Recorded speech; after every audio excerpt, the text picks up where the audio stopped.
Hello बच्चों, welcome to your channel physics with king sensor. बच्चों शुरू करते हैं आज का वीडियो। आज के इस वीडियो में हम लोग सीखेंगे गॉस लॉ के बारे में।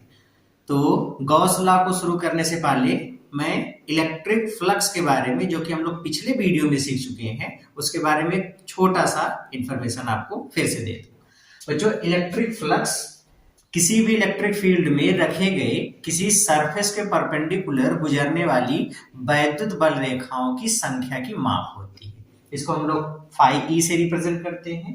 मान लो बच्चों कि यहाँ पे हमने एक बहुत छोटा सा कोई एक एरिया ले लिया, बहुत ही छोटा सा। ये एरिया है डी ए। इस एरिया का, इस सरफेस का एक एरिया वेक्टर इस सरफेस के परपेंडिकुलर होगा डी ए। मान लो कि यहाँ पे इलेक्ट्रिक फील्ड इस तरीके से है, ये इलेक्ट्रिक फील्ड है ई, और इलेक्ट्रिक फील्ड और एरिया वेक्टर के बीच का एंगल है थीटा। तो इस सरफेस से होकर गुजरने वाला वैद्युत फ्लक्स भी बहुत छोटा सा होगा, क्योंकि एरिया बहुत छोटा सा है। तो इससे होकर गुजरने वाला जो वैद्युत फ्लक्स होगा डी फाई ई किसके बराबर होता है? तो आंसर है ई और डी ए, इसका डॉट प्रोडक्ट। इस सरफेस से होकर गुजरने वाला इलेक्ट्रिक फ्लक्स होता है D phi E is equals E dot D. या इसी को हम ऐसे भी लिख सकते हैं, ई डॉट डी ए बराबर ई डी ए कास थीटा, जो कि हम लोग क्लास 11th में पढ़ चुके हैं डॉट प्रोडक्ट के बारे में। तो ई डॉट डी ए बराबर ई डी ए कास थीटा इतना होता है। थीटा क्या है बच्चों? तो theta is angle between electric field and area vector. याद रखो, बहुत से बच्चे गलती करते हैं कि वो सरफेस के साथ एंगल लेते हैं। सरफेस के साथ एंगल नहीं है, एंगल है इलेक्ट्रिक फील्ड और एरिया वेक्टर के बीच का। एरिया वेक्टर और इलेक्ट्रिक फील्ड इनके बीच का ये वाला एंगल है थीटा। ठीक है, तो थीटा को याद रखेंगे। तो ये डी फाई ई, ये इतना इलेक्ट्रिक फ्लक्स गुजरता है। अगर मैं कोई बड़ी सरफेस ले लूं और उस सरफेस से बोलूं कि टोटल सरफेस से कितना इलेक्ट्रिक फ्लक्स गुजरेगा, तो टोटल फ्लक्स कितना होगा? तो टोटल फ्लक्स के लिए हम लोग दोनों का इंटीग्रेशन कर दे, दोनों साइड का। इसका इंटीग्रेशन करोगे तो integration of D phi E, ये होगा integration of E D A cos theta, इतना हो जाएगा। डी फाई ई का इंटीग्रेशन बोलो बच्चों, फाई ई, ये हो गया integration of E D A cos theta. या हम इसी को फिर से ऐसे वेक्टर फॉर्म में लिख सकते हैं, ई डॉट डी ई। बच्चों यही for total surface, total surface किसी सतह से होकर गुजरने वाला जो वैद्युत फ्लक्स होता है उसका एक्चुअल में ये वाला फार्मूला हम लोग ज्यादातर यूज करने वाले हैं, फाई ई बराबर integration of E dot D A. इसके बारे में अगर यहीं पे इलेक्ट्रिक फील्ड कांस्टेंट हो, अगर इलेक्ट्रिक फील्ड कांस्टेंट रहेगा, E इज कांस्टेंट, अगर इलेक्ट्रिक फील्ड कांस्टेंट हो गया तो बच्चा ये E बाहर आ जाएगा इंटीग्रेशन से, E बाहर आ जाएगा तो बचेगा कितना? इंटीग्रेशन ऑफ डी ए, और डी ए का इंटीग्रेशन डी ए सब ऐड करते जाओगे तो किसके बराबर मिल जाएगा? ए के। तो ई डॉट ए, ये फाई ई इसके बराबर। ये फार्मूला हम लोग पिछले वाले वीडियो में पढ़ चुके थे। या हम इसी को फिर से ऐसे लिख सकते हैं, फाई ई बराबर ई ए कास थीटा, ऐसे लिखा जा सकता है। याद रखो कि अगर आपको इलेक्ट्रिक फील्ड और एरिया वेक्टर दिया गया है तो आप फाई ई कैसे निकालेंगे? डॉट प्रोडक्ट से। इसमें बड़ा छोटा सा एक बहुत ही आसान सा सवाल, एक एग्जांपल लेते हैं, जो कि बहुत इंपॉर्टेंट तो नहीं है लेकिन अच्छा क्वेश्चन है। ध्यान से इस क्वेश्चन को समझो। मान लो कि हमको इलेक्ट्रिक फील्ड दिया गया और एरिया वेक्टर दिया गया है और एरिया दिया गया और हमसे पूछा कितना फ्लक्स गुजरेगा।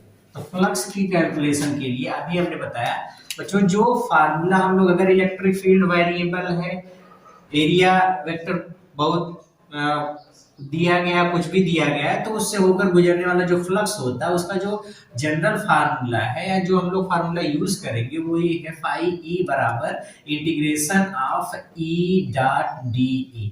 यही वाला फार्मूला हम लोगों का यूज किया। बट ये याद रखो कि फ्लक्स जो होता है ये इलेक्ट्रिक फील्ड और एरिया वेक्टर का डॉट प्रोडक्ट होता है। अगर इलेक्ट्रिक फील्ड कांस्टेंट होगी तो इस तरीके के फार्मूले से या इस तरीके से हम लोग इलेक्ट्रिक फ्लक्स की कैलकुलेशन करेंगे।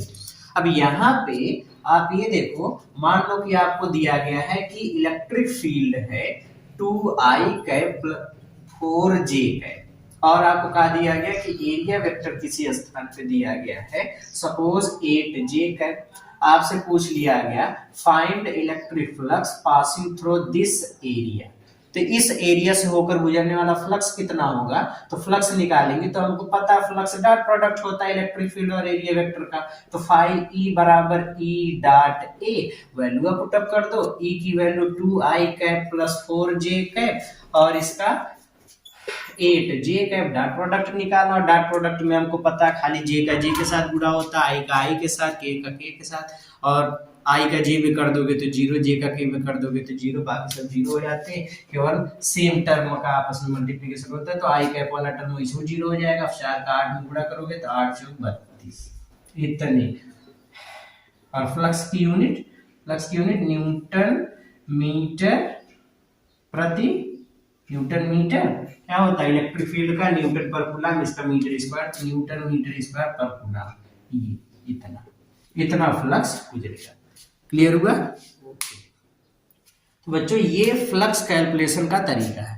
ओवरऑल आप ये समझो कि इलेक्ट्रिक फ्लक्स अगर किसी सरफेस से होकर के गुजरने वाला फ्लक्स हमको निकालना है तो उसमें हम लोग मैथमेटिक्स जब यूज करते हैं तो ये वाला फार्मूला हम लोग यूज करते हैं, फाई ई बराबर integration of E dot D A या फाई ई बराबर ई डॉट, ये फार्मूला यूज करते हैं। इसी फ्लक्स के कैलकुलेशन के लिए एक साइंटिस्ट थे, उनका नाम था गॉस। गॉस ने अपना एक रूल बताया है, अपना एक थ्योरम दी है। उस थ्योरम के अकॉर्डिंग अगर किसी क्लोज्ड सरफेस से, मैं जो बोल रहा हूं उस पर फोकस करिए, एक कोई क्लोज्ड सरफेस ली गई है तो क्लोज्ड सरफेस से होकर गुजरने वाले फ्लक्स की कैलकुलेशन कैसे करते हैं। और उस बहुत ही अच्छा रूल है, बहुत ही एकदम आसान रूल है फ्लक्स कैलकुलेट करने के लिए। उन्होंने कहा कि ना तो इलेक्ट्रिक फील्ड देखना, ना तो एरिया मतलब कितना क्षेत्रफल है, या ये भी आपको नहीं सोचना है कि कितनी रेडियस है, कैसा आकार, कुछ नहीं, केवल चार्ज देखो और उसके बाद फ्लक्स निकल जाएगा। अब क्या रूल बताया है गॉस ने, उस रूल को हम लोग समझते हैं। आज तो हेडिंग लगाते हैं। आज का जो हम लोग का टॉपिक है, मेन टॉपिक, वो क्या है, गॉस लॉ, उसी के बारे में पढ़ते हैं। तो सबसे पहले हेडिंग बनाते हैं गॉस की प्रमेय।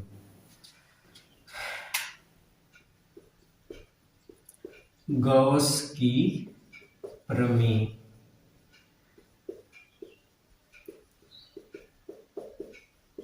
Gauss theorem.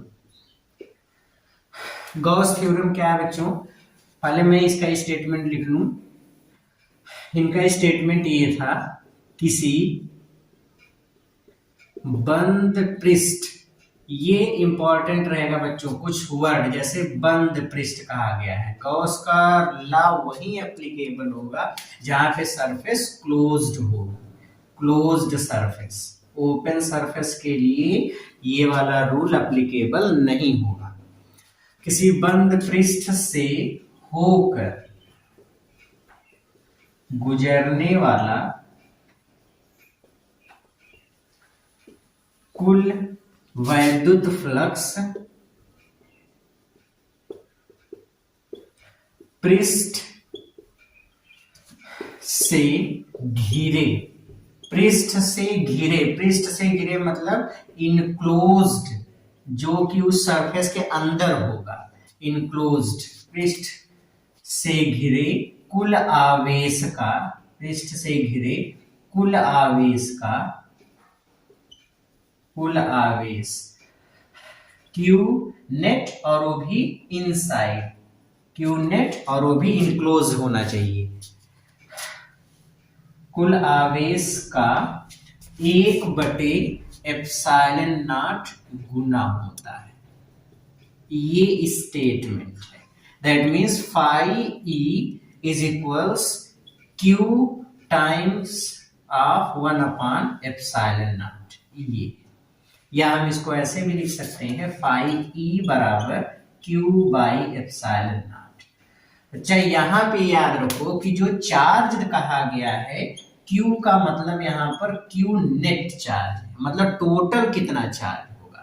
और ये जो क्यू नेट है ये एक्चुअल में क्यू इनसाइड है, जो सरफेस या क्लोज सरफेस के भीतर वाला चार्ज है, ठीक ना।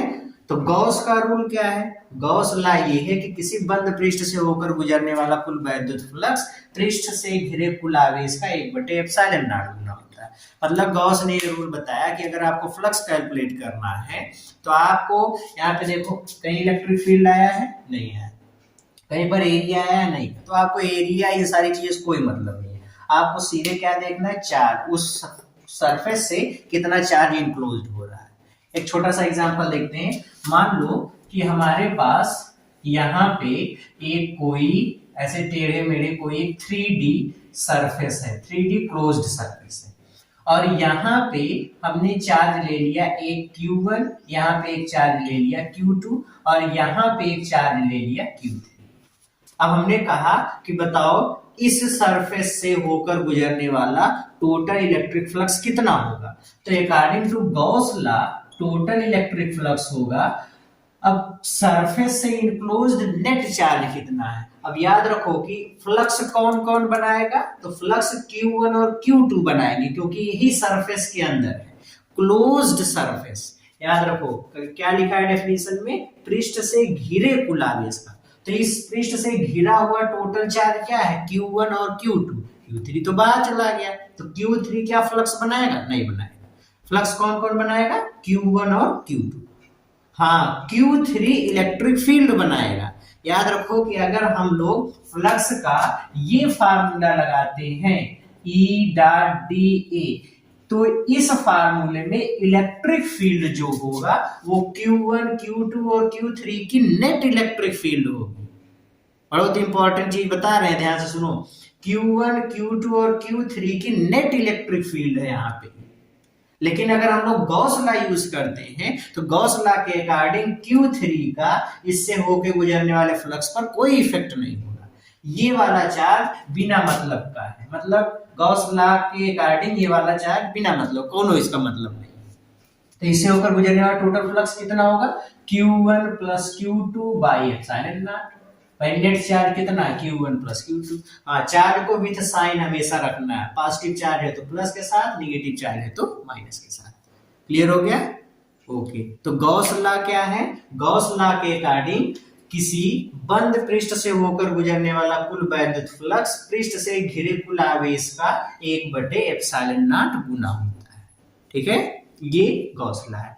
तो गॉस लॉ बच्चों जो हम लोग यूज करेंगे, तो गॉस लॉ में केवल चार्ज देखना है कि सरफेस या क्लोज सरफेस के भीतर टोटल चार्ज कितना है, बस वही हम लोगों के लिए सबसे इंपॉर्टेंट चीज है। एक एग्जाम्पल देखो, एक बहुत ही प्यारा सा सवाल।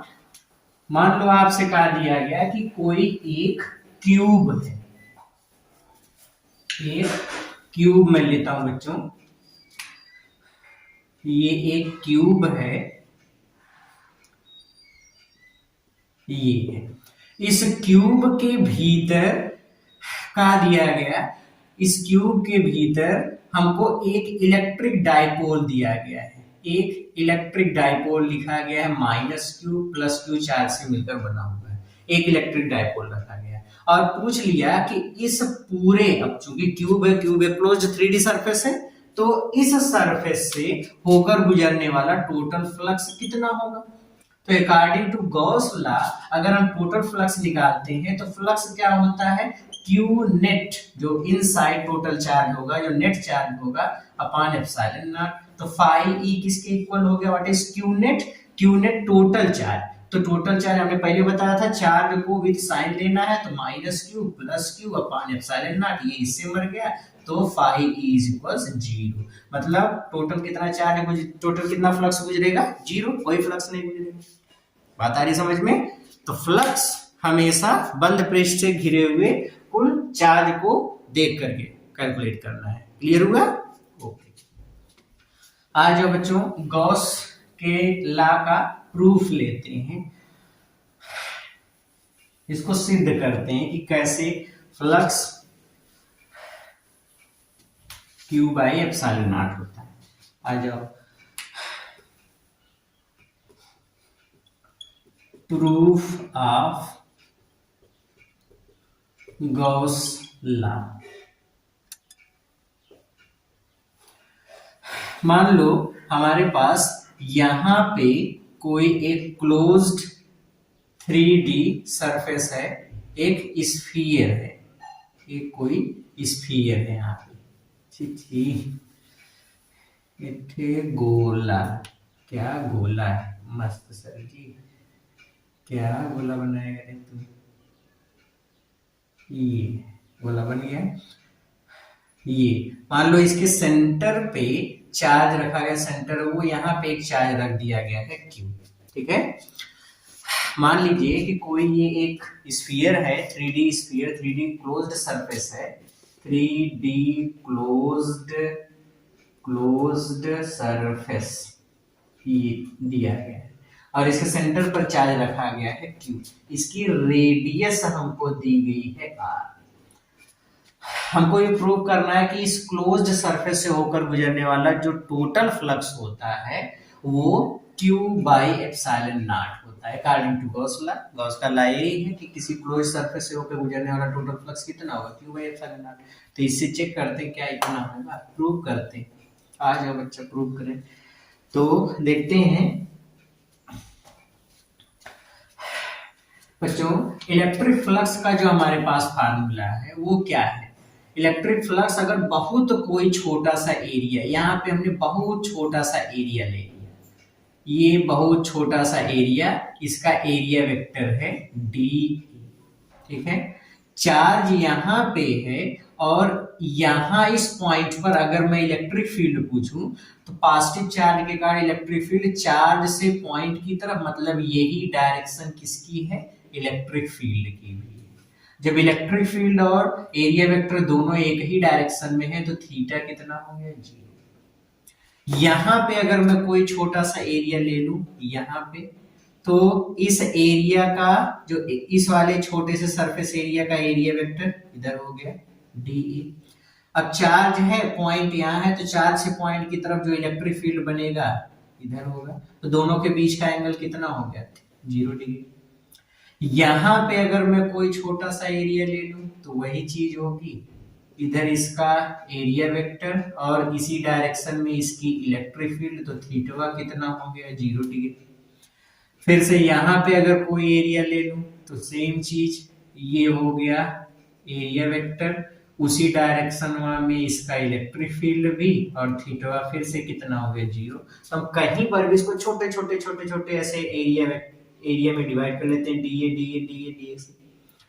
एक डीए से होकर कितना फ्लक्स गुजरेगा, एक डीए से होकर कितना फ्लक्स गुजरेगा, तो हमको पता है एक डीए से होकर कितना फ्लक्स गुजरेगा, डी फाई ई, ये होता है ई डॉट डी ए इसके इक्वल, ओके। तो पूरे से होकर कितना फ्लक्स गुजरेगा, अरे भाई एक ऐसे हमने स्फीयर ले लिया, एक गोला ले लिया, एक छोटे से सरफेस से d5 फ्लक्स गुजर रहा है, तो ऐसे छोटे छोटे छोटे छोटे छोटे सभी सरफेस से होकर कितना फ्लक्स गुजरेगा, तो इससे d5, इससे d5, इससे d5, इससे d5, सब d5e को आपस में ऐड कर दो और उसी ऐड करने की प्रोसेस को हम लोग क्या बोलते हैं, इंटीग्रेशन। तो उसका इंटीग्रेशन कर दो, टोटल फ्लक्स कितना गुजरेगा, flux through closed sphere, closed surface, total flux कितना होगा, phi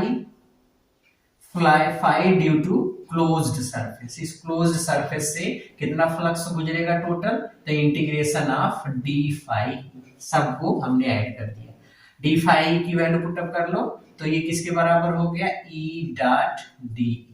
What is E dot dA? E dA cos theta.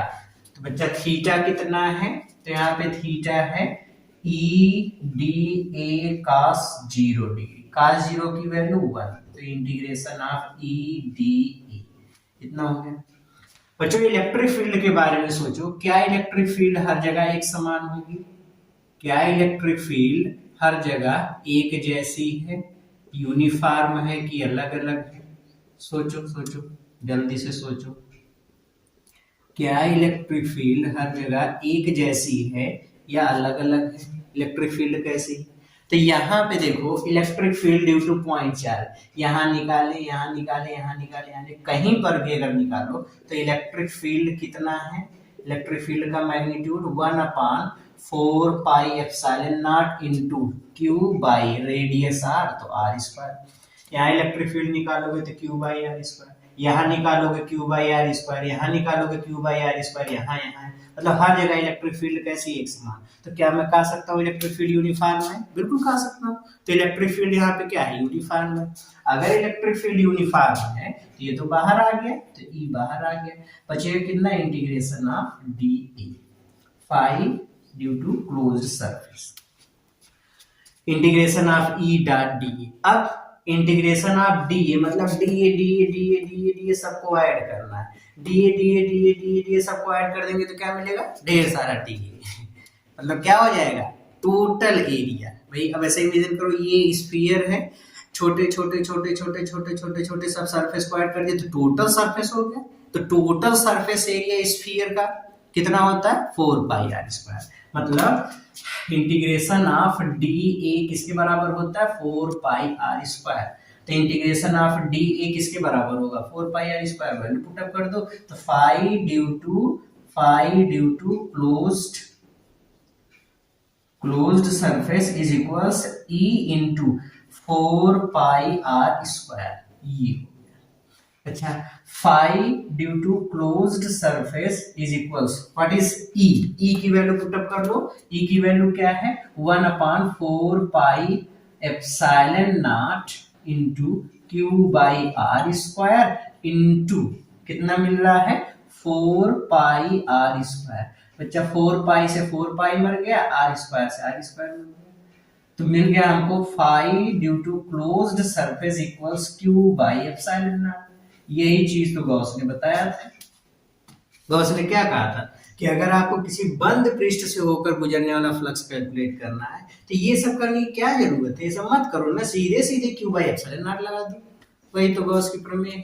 तो गॉस की थ्योरम क्या है, किसी क्लोज्ड सरफेस से होकर गुजरने वाला टोटल फ्लक्स, कुल वैद्युत फ्लक्स उस पृष्ठ से घिरे कुल आवेश क्यू का 1/एप्सिलॉन नॉट गुना होता है। तो phi due to closed surface कितना हो गया, क्यू बाई एप्सिलॉन नॉट। ये इसका प्रूफ है, ये इसका प्रूफ है। क्लियर हो गया। तो ये है गॉस लॉ। तो गॉस थ्योरम क्या है बच्चों, तो गॉस थ्योरम के बारे में इस तरीके से आप एक्सप्लेन करो। ओके ठीक है। अब बच्चों हम लोग ये देखते हैं कि गॉस लॉ का यूज कैसे करेंगे। ये तो हो गया कि गॉस लॉ ये है इस तरीके से। इसमें सिमेट्री वगैरह का खेल कुछ ज्यादा रहता है, तो सिमेट्री वगैरह का खेल थोड़ा कुछ एग्जाम्पल समझते हैं, तब उसके बाद धीरे धीरे समझ में आएगा कि गॉस का लॉ कैसे अप्लाई करना है। ओके आ जाओ देखते हैं एक एक करके कुछ एग्जाम्पल समझते हैं इस पे।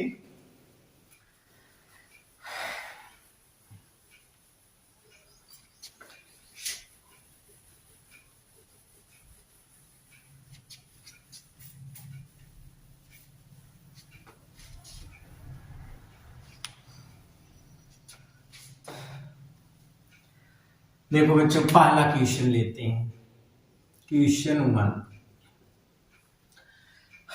एक क्यूब दे दिया गया है ये ऐसे, इसके भीतर यहां पर एक कोई चार्ज दे दिया गया है क्यूब, और हमको यहां से पूछ लिया गया कि इस सरफेस से कितना वैद्युत फ्लक्स गुजरेगा। फ्लक्स फाई ई थ्रू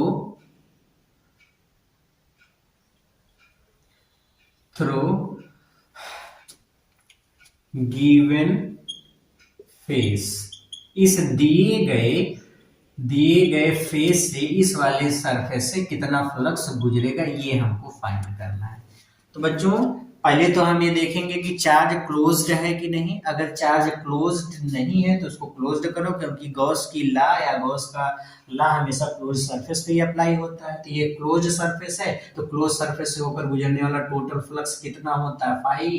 तो हम यहाँ पे बोलेंगे कि इससे, अब पहले तो ये देखो कि क्यूब की बात हो रही है, क्यूब में कितनी सरफेस होती है, 6, क्यूब में कितने सरफेस होती है? 6। भाई घन में कितने पृष्ठ होते हैं? 6 थे। तो हम बोलेंगे कि flux phi E due to 6 face, मतलब 6 फलकों से होकर गुजरने वाला कुल बंद पृष्ठ कितने फलकों से बना है? 6। तो बंद पृष्ठ से होकर गुजरने वाला कुल वैद्युत फ्लक्स कितना होगा? Q by epsilon naught according to Gauss law. बंद पृष्ठ से होकर गुजरने वाला कुल वैद्युत flux Q by epsilon naught, और बंद पृष्ठ कितने फलकों से मिला है? 6। तो phi E due to 6 face कितना होगा? Q by epsilon naught. कितना हो गया?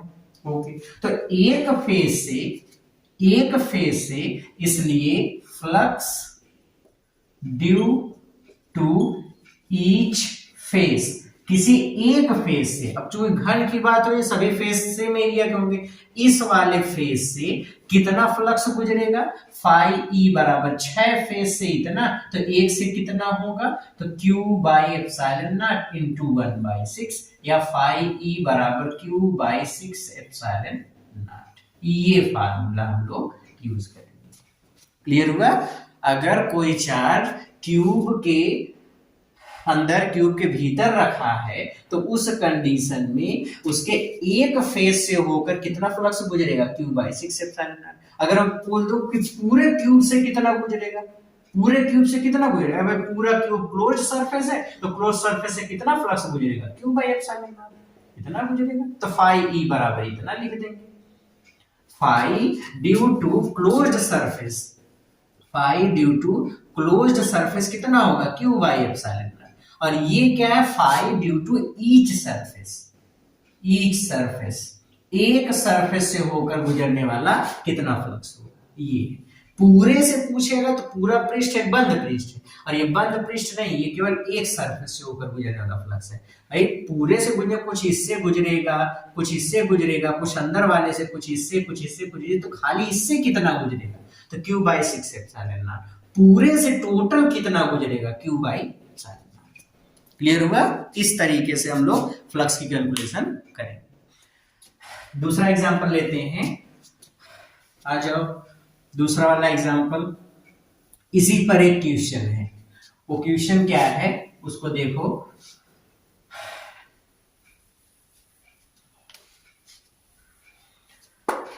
देखो क्या दिया गया, मान लो बच्चों क्वेश्चन नंबर 2 ये है।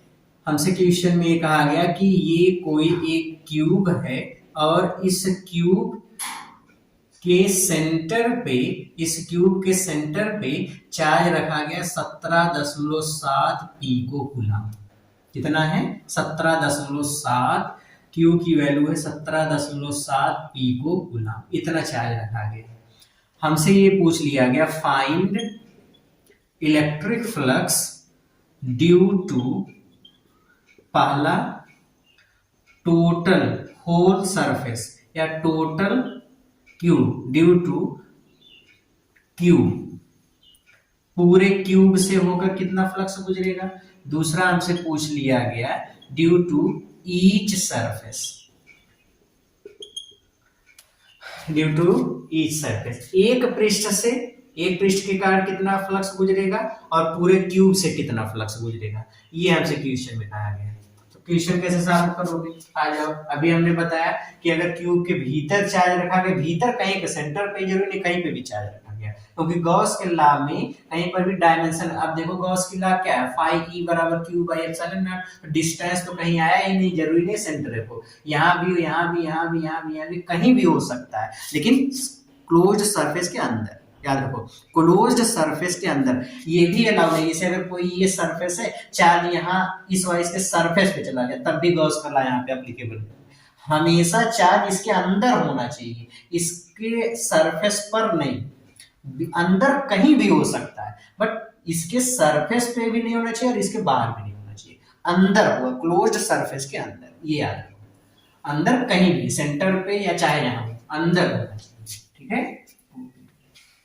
तो टोटल क्यूब से, अब टोटल क्यूब से, टोटल क्यूब मतलब पूरे बंद पृष्ठ से, बंद पृष्ठ से होकर गुजरने वाला फ्लक्स कितना होगा?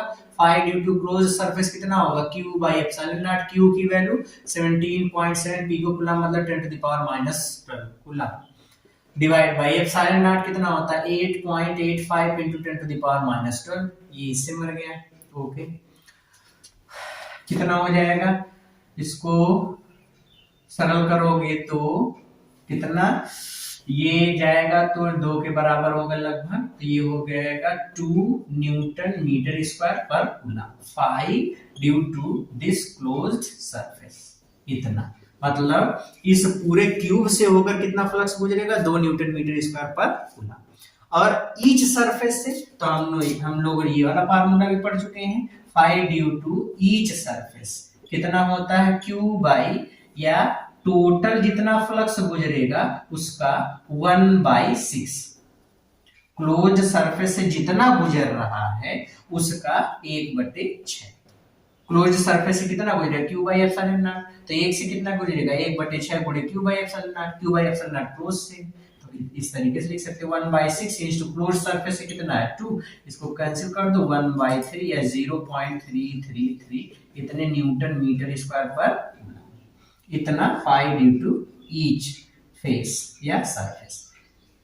ये इस तरीके से कैलकुलेट करना है। क्लियर हुआ? ओके, अब आ जाओ, अब लेते हैं हम लोग एक दूसरा एग्जांपल, मतलब अगला एग्जांपल क्यूब की तरीके से। अगर मान लो बच्चों आपको सिमेट्री सोचना है, सिमेट्री सोचने का हमारे कहने का मतलब ये है, अगर कहीं पे चार्ज ऐसा दे दिया जाए जहां पे चार्ज सरफेस से इनक्लोज्ड ना हो, चार्ज अगर सरफेस से इनक्लोज्ड ना हो, एग्जांपल के लिए जैसे हमको ये कहा दिया गया कि यहाँ पर कोई एक स्क्वायर प्लेट है, स्क्वायर प्लेट मतलब एक कोई वर्गाकार प्लेट, ये एक वर्गाकार प्लेट मतलब इसकी सभी भुजाएं समान लेंथ की है। मान लो ये वाली भी एक्स है, ये भी एक्स है, ये भी एक्स है, ये भी एक्स, सब एक्स है। इसके सेंटर से x/2 हाइट पर, कितने हाइट पर, x/2, सेंटर से x/2 हाइट पर एक चार्ज रखा गया है Q। अब हमने कहा कि इस सरफेस से होकर के कितना फ्लक्स गुजरेगा, आपको फाइंड करना है, क्वेश्चन 3 है ये, आपको फाइंड करना, फाइंड फ्लक्स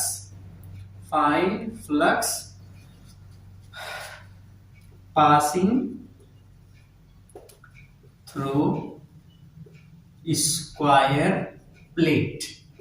इस स्क्वायर प्लेट से कितना फ्लक्स गुजरेगा ये आपको फाइंड करना है। तो स्क्वायर प्लेट से होकर गुजरने वाला फ्लक्स निकालने के लिए और आपको गॉस लॉ भी लगाना है।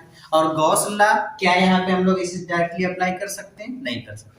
क्यों? क्योंकि गॉस लॉ तो केवल हमेशा क्लोज्ड सरफेस पे लगता है। कहाँ पे लगता है? क्लोज्ड सरफेस पे, और क्लोज्ड सरफेस तो ये है नहीं। तो आपको ऐसा सोचना है, कुछ ऐसी सिमेट्री, कुछ ऐसा शेप सोचो कि चार्ज को बीच में हम लेके चले आए, मतलब सरफेस से बंद कर दें। तो उसको कैसे सोचोगे बच्चों? अगर मैं यहाँ पे, अब देखो ये स्क्वायर प्लेट अगर है, अब ध्यान से सोचो, इमेजिन करो, एक प्लेट यहाँ पे रखी गई, ठीक, इस प्लेट से बीच में से चार्ज है, तो हम क्या करें कि एक प्लेट इधर से लगा दें, एक प्लेट इधर से लगा दें, एक इधर से लगा दो, एक इधर से लगा दो, एक ऊपर से लगा दो। फिर से सुनो, एक प्लेट नीचे दी गई है, उस प्लेट से कुछ दूरी पर यहां पर चार्ज रखा गया है, ठीक है। अब इस पूरे चार्ज, इस वाले चार्ज को हमको क्लोज करना है, बंद करना, पैक करना है ताकि भाग न जाए। तो यहाँ पे पैक करने के लिए एक प्लेट इधर से लगाओगे, एक नीचे लगी हुई है, एक इधर से लगाओगे, ठीक, ओके, एक ऊपर से लगाओगे, एक देखो नीचे थी, एक इधर लगा दिया 2, एक इधर लगा दिया 3, एक इधर भी लगा दोगे 4, एक इधर लगा दोगे 5 और एक इधर लगा दोगे तो 6। मतलब क्या बन जाएगा? क्यूब। क्या बन जाएगा? क्यूब। मतलब एक्चुअल में ये चीज हमको ऐसे दी गई कि एक क्यूब है, ये इसकी हर एक साइड x से x थी, ये सभी साइड कितना कितना x से x, और यहां से x/2, यहां से, अब ये वाली भी टोटल डिस्टेंस कितनी होगी? x, क्योंकि क्यूब है। यहां इसके इस वाली प्लेट के सेंटर से x/2 डिस्टेंस यहां पर चार्ज रखा गया, मतलब इस क्यूब के सेंटर पे रखा गया। और हमको बस खाली इस वाले फेस से कितना फ्लक्स गुजरेगा यही हमसे पूछा गया। तो फिर से सवाल तो एकदम हलवा हो गया। भाई इस वाले फेस से कितना फ्लक्स गुजरेगा, तो वही हो गया कि पूरे क्यूब दिया गया, क्यूब के केवल एक फेस से, एक सतह से होकर गुजरने वाला फ्लक्स पूछा गया है। तो एक सतह से होकर गुजरने वाला फ्लक्स कितना होता है, phi due to each surface, English बड़ी पुअर है हमारी, ईच सरफेस, ठीक, कितना होगा, Q/6 एप्सिलॉन नॉट, कितना होगा, Q/6 एप्सिलॉन नॉट, ये होगा। तो एक फेज से इतना फ्लक्स गुजरा, ये हमसे पूछा गया, तो आपको इमेजिन करके वही चीज सोचना था कि इस चार्ज को कैसे पैक करें। जब चार्ज को आप पैक कर ले जाओगे तो बता सकते हो कि कितना फ्लक्स गुजरेगा। क्लियर हो गया? ओके। अब आ जाओ, अगर अभी तक तो चार्ज हमको इस तरीके से दिया था कि बीच में है, अब अगर चार्ज बीच में ना हो या इस तरीके से दिया गया चार्ज किसी क्यूब के कार्नर पे हो या और कहीं पे हो, तब कैसे फ्लक्स निकालेंगे। अब देखो, ध्यान से देखो, क्वेश्चन नंबर 4, इस एग्जांपल को आप ध्यान से सुनो।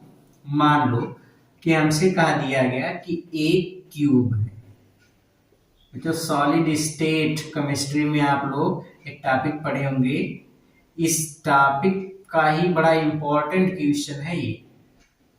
इस बार चार्ज यहां पे रखा गया है कार्नर पे, इस बार चार्ज को यहां पे रख दिया। अब कहा दिया गया कि आपको पूरे एक क्यूब से पूरे क्यूब से होकर गुजरने वाला फाई ड्यू टू क्यूब, एक क्यूब से, एक इस वाले क्यूब से कितना फ्लक्स गुजरेगा, और दूसरा आपसे पूछ लिया गया phi due to each surface, इसके एक पृष्ठ से कितना फ्लक्स गुजरेगा, और दूसरी चीज कि पूरे क्यूब से कितना फ्लक्स गुजरेगा, ये आपको फाइंड करना है। तो बच्चों हमको अगर इस चार्ज को बंद करना है, पैक करना है, तो इस चार्ज को कैसे पैक करेंगे, सोचो। एक गॉस लॉ आपको यूज करना है, तो गॉस का लॉ तो केवल क्लोज्ड सरफेस पे लगता है, तो ये सरफेस तो क्लोज्ड है, बट चार्ज इस बार अंदर नहीं है कहीं पे, ये कोनवा पे जाकर बैठ गया यहाँ पे। अगर चार्ज यहाँ कोनवा बैठा है तब इसको कैसे घेरोगे। अब बताओ, उसको घेरने का तरीका सोचो। ठीक है, हम बता रहे हैं, अब ध्यान से सुनो भाई। पहले तो इमेजिन करो एक क्यूब, एक डब्बा इधर इमेजिन करो, इसके पिछले वाले जैसे फिगर में दिया गया वैसे एकदम जस्ट ऐसे क्यूब इमेजिन करो।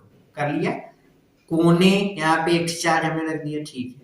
अब इसको हमको बीच में लाना है।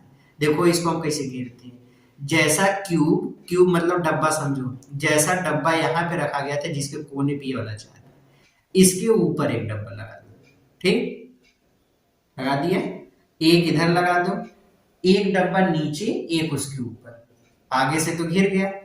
कितने डब्बे लगे, फिर से देखो, एक डब्बा दिया गया है, ठीक, एक इधर हो गया, कितना, एक डब्बा ये दिया गया था जिसके कोने पर ये चार्ज है, ठीक। अब एक डब्बा इसके साइड में लगा दो, दो डिब्बे हो गए।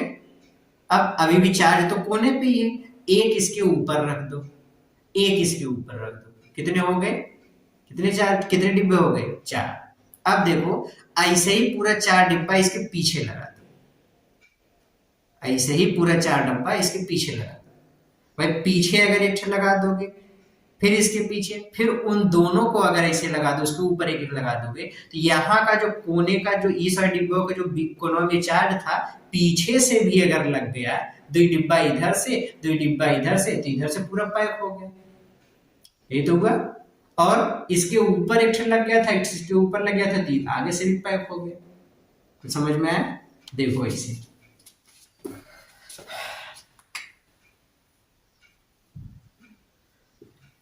चार्ज यहां पे दिया गया है, ठीक है, यहां पे दिया गया। अगर इसको आपको पैक करना है तो आप क्या करोगे, आप ये करोगे, देखो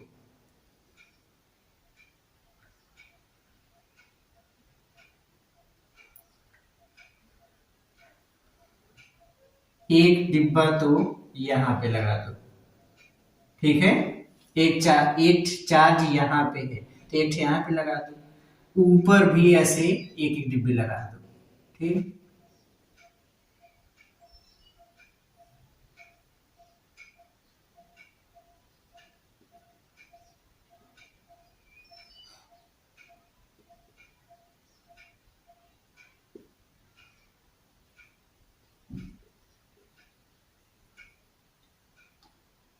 एक डिब्बा तो यहाँ पे लग गया और एक डिब्बा यहाँ पे लगा दो।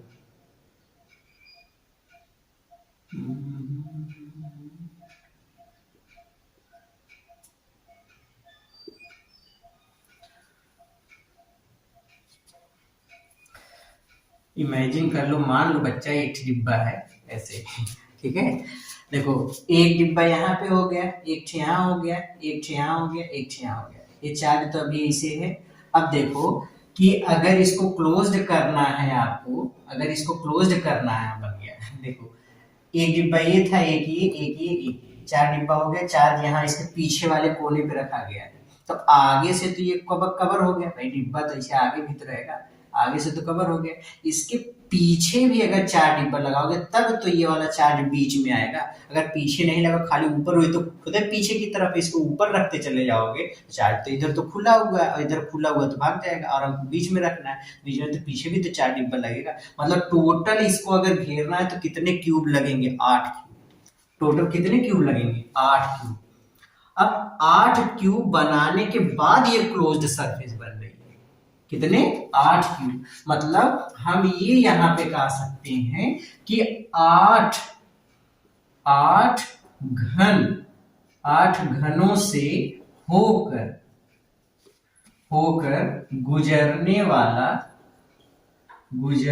वाला कुल वैद्युत फ्लक्स 8 घनों से। अब देखो एक घन से होकर गुजरने वाला वैद्युत फ्लक्स कितना होगा? 8 घनों से ही तो ये वाला चार्ज क्लोज्ड हो रहा है। तो भाई अगर 8 घनों से ये चार्ज क्लोज्ड हो रहा है तो 8 घनों से होकर गुजरने वाला कुल वैद्युत फ्लक्स कितना होगा? तो बंद पृष्ठ, अब 8 घनों से बंद पृष्ठ बनना, बंद पृष्ठ से होकर कितना फ्लक्स गुजरता है? इतना। 8 घन से इतना फ्लक्स गुजरता है, तो एक घन से कितना गुजरेगा? इसलिए एक घन से गुजरने वाला वैद्युत फ्लक्स, एक घन से गुजरने वाला वैद्युत फ्लक्स कितना होगा? तो एक घन से गुजरने वाला वैद्युत फ्लक्स निकालोगे, 8 घन से इतना, तो एक घन से 1/8 गुणे Q बाई एप्सिलॉन नॉट। कितना? 1/8 गुणे Q बाई एप्सिलॉन नॉट। या हम लिख सकते हैं Q बाई 8 एप्सिलॉन नॉट। ये 5 ड्यू टू सिंगल क्यूब, एक क्यूब से होकर गुजरने वाला फ्लक्स होगा। एक क्यूब से होकर इतना फ्लक्स गुजरेगा, कितना? Q by 8 epsilon not. अब यहां पे हमसे कहा गया 5 ड्यू टू ईच सरफेस, एक सरफेस से कितना फ्लक्स गुजरेगा?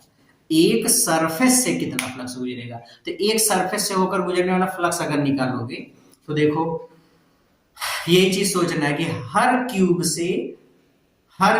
से कितना फेस, हर क्यूब के कितने फेस से फ्लक्स बाहर आ रहा है। देखो अगर मैं केवल इस वाले क्यूब की बात करूं तो इस वाले क्यूब में ऊपर वाली सरफेस तो क्लोज्ड हो गई भाई, इसके ऊपर तो दूसरा आ गया तो वो तो क्लोज्ड हो गई, मतलब इससे तो नहीं निकल रही, इससे नहीं निकल रही।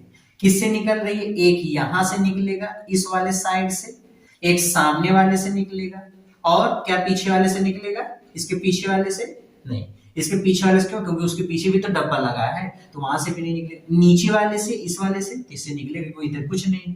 तो एक क्यूब के कितने फेस से फ्लक्स निकल रहा है? तो आंसर है 3 फ्लक्स। वैसे अगर इसको भी पकड़ लो, इसको पकड़ लोगे तो देखो एक इस सामने वाले से निकल रहा है, क्या इस ऊपर वाले से निकलेगा? नहीं निकलेगा, क्योंकि इसके ऊपर दूसरा डिब्बा आ गया। एक यहां से निकल रहा है, एक बगल से निकल रहा है, इस वाले साइड वाले से, ये जो बगल में होगी सरफेस, इससे निकलेगा, और एक नीचे वाले से निकलेगा, इस वाले से। तो 3 सरफेस से यहां से निकलेगा। क्या पीछे वाले से निकलेगा? नहीं, क्योंकि उसके पीछे फिर डिब्बा लग गया है। तो हर एक क्यूब के कितने फेस से फ्लक्स निकल रहा है? 3 फेस से। टोटल कितने क्यूब हैं? 8। एक क्यूब के 3 फेस से फ्लक्स निकल रहा है, और टोटल कितने क्यूब है यहाँ पे? 8। तो एक फेस से कितना फ्लक्स निकलेगा। अब फिर से सुनो 8 क्यूब है, हर एक क्यूब के 3 फेस से फ्लक्स निकल रहा है। मतलब 3 फेस से अगर फ्लक्स निकल रहा है तो कुल कितने फेस मिला करके एक क्लोज्ड सरफेस बना रहे हैं जिससे टोटल फ्लक्स निकल रहा है। तो आंसर है कि टोटल कितने, एक क्यूब के 3 फेस से 8 क्यूब है तो 8 3 24, 24 फेस मिला करके एक क्लोज्ड सरफेस बना रहे हैं। कितने, 24। तो हम बोलेंगे 24 से अगर इतना 24, अगर 24 फेस मिला करके 24 पृष्ठ मिला करके एक बंद पृष्ठ बन रहा है, 24 पृष्ठों से होकर, और 24 क्या बना रहे हैं, बंद पृष्ठ, 24 पृष्ठों से होकर गुजरने वाला कुल वैद्युत फ्लक्स, कुल फ्लक्स। अगर कुल फ्लक्स निकालोगे तो 24 से या बंद पृष्ठ से कितना वैद्युत फ्लक्स गुजरता है, Q बाई एप्सिलॉन नॉट। मतलब 24 से इतना गुजर रहा है, इसलिए 1 से कितना गुजरेगा, तो 1/24 गुणे Q बटे एप्सिलॉन नॉट, मतलब Q बटे 24 एप्सिलॉन नॉट इतना फ्लक्स गुजरेगा। कितना गुजरेगा, सॉरी दिख नहीं रहा है वीडियो में, ओके। इसके ऊपर हम लिख देते हैं 24 से Q बाई एप्सिलॉन नॉट, तो 1 से कितना, 1/24 गुणे Q बाई एप्सिलॉन नॉट इतना हो गया। या ऐसे लिख सकते हैं phi due to each surface कितना हो जाएगा बच्चा, Q बाई 24 एप्सिलॉन नॉट। जो बच्चा इस चीज को समझ गया वो जान लो अपने आप में बहुत महान है, बहुत टैलेंटेड है। ये बड़ी इंपॉर्टेंट चीज है कि चार्ज इस बार हमको ना तो किसी फेस पर दिया है ना तो किसी क्यूब के सेंटर, मतलब बीच में है ये नहीं, चार्ज इस बार क्यूब के कॉर्नर पे रखा है। और जब चार्ज कॉर्नर पे रहेगा, कोनवा पे जब चार्ज रहेगा तो उसको घेरने के लिए कुल 8 डिब्बा लगेगा, 8 क्यूब लगेगा। और एक क्यूब से कितना फ्लक्स गुजरेगा, Q बाई 8 एप्सिलॉन नॉट। और टोटल क्यूब को बनाने के लिए कुल कितने फेस लग रहे हैं, कितने सतह उसको घेर रही, चार्ज को घेरने के लिए कुल कितने फेस लग रहे हैं बाहर से। तो आंसर है कुल बाहर से कुल कितने फेस लग रहे हैं, तो आंसर है 24। तो एक फेस से अगर 24 से Q by epsilon not flux निकल रहा है तो एक से कितना निकलेगा, 1/24 गुणे उतना। क्लियर हो गया। तो इस तरीके से क्वेश्चन को लगाएंगे। आ जाओ नेक्स्ट एग्जांपल लेते हैं। फ्लक्स की कैलकुलेशन में जब भी आपको चार्ज अगर क्लोज्ड सरफेस पे नहीं दिया गया, क्लोज्ड सरफेस से बाहर दिया गया, तो ये याद रखो कि आप हमेशा फ्लक्स कैलकुलेट करते समय पहले चार्ज को क्लोज्ड करोगे, तब जाकर के आप क्वेश्चन को सॉल्व कर पाओगे। यहाँ पे देखो कुछ पहले तो एकदम सरल एकदम हलवा सवाल बता देते हैं। कौन सा क्वेश्चन ये अभी तक चल रहा था, संभवतः क्वेश्चन 5 था, क्वेश्चन 6 लेते हैं, जो भी हो अपने अकॉर्डिंग आप मैनेज कर लीजिएगा। आ जाओ अब देखते हैं।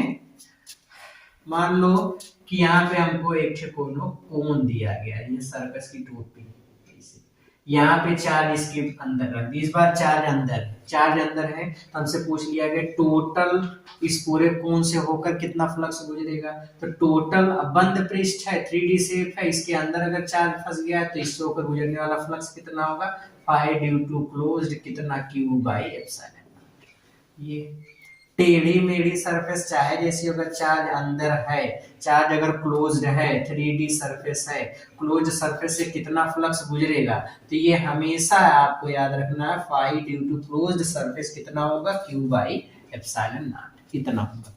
लेकिन अगर चार्ज क्लोज्ड नहीं हुआ, जैसे अभी मान लो एक और 3D सरफेस है, ये है, यहाँ पे अगर अंदर चार्ज दिया गया तब भी फ्लक्स कितना गुजरेगा, Q बाई एप्सिलॉन नॉट इतना ही यहाँ पे गुजरेगा। लेकिन बट अगर ऐसा हुआ कि चार्ज इसके अंदर नहीं है, तब क्या होगा वो चीज देखो। तो क्वेश्चन नंबर 6 में हमको ये बता दिया गया कि ये कोई एक सेमी सिलेंडर है, ये सेमी सिलेंडर की एक्चुअल में हाइट कुछ थी, मतलब ये हाइट थी, लेकिन ये आधी दूरी पर रखा गया और यहाँ पे चार्ज रखा गया है। आपको फाइंड करना है, find flux through semi cylinder. Semi cylinder इस अर्ध बेलन से कितना फ्लक्स गुजरेगा, कितना फ्लक्स गुजरेगा ये हमको फाइंड करना है। इस अर्ध बेलन से खाली आधे से कितना फ्लक्स गुजरेगा। तो अब कैसे फाइंड करेंगे, गॉस का लॉ लगाना है। तो बच्चों गॉस का लॉ लगाने के लिए तो इसको पहले क्लोज्ड करना पड़ेगा। तो क्लोज्ड करेंगे कैसे। अब हमको क्या दिया गया था, हमको ये दिया गया था कि ये सेमी सिलेंडर है, अर्ध बेलन, बेलना है वो, अर्ध बेलन ये, और इसकी हाइट दिया गया है h/2। ये यहाँ पे चार्ज रखा गया है। अब अगर इसको बंद करना है तो आप क्या करो कि इस वाले सिलेंडर को कंप्लीट कर लो। ये भाई h/2 ऊपर भी ले लो। अब अगर ऊपर हो h/2 हो गया तो h/2 टोटल हाइट कितनी हो गई h।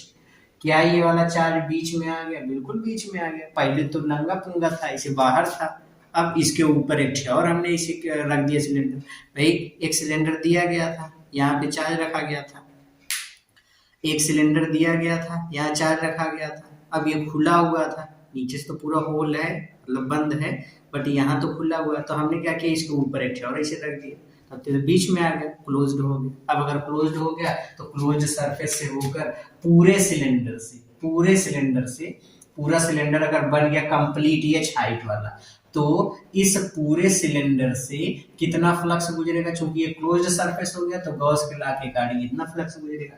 लेकिन हमको खाली आधे से निकालना है ना, पूरे से अगर इतना गुजर रहा है तो आधे से कितना गुजरेगा, phi due to semi cylinder कितना होगा, पूरे से इतना तो आधे से कितना, आधा, तो इसका आधा कर दो, 1/2 गुणे Q/ε0, मतलब Q/2ε0 इतना फ्लक्स गुजरेगा। क्लियर हो गया। तो आधे से कितना फ्लक्स गुजरेगा, Q/2ε0 हो गया क्लियर। ओके, अब देखो अगला एग्जांपल देखो।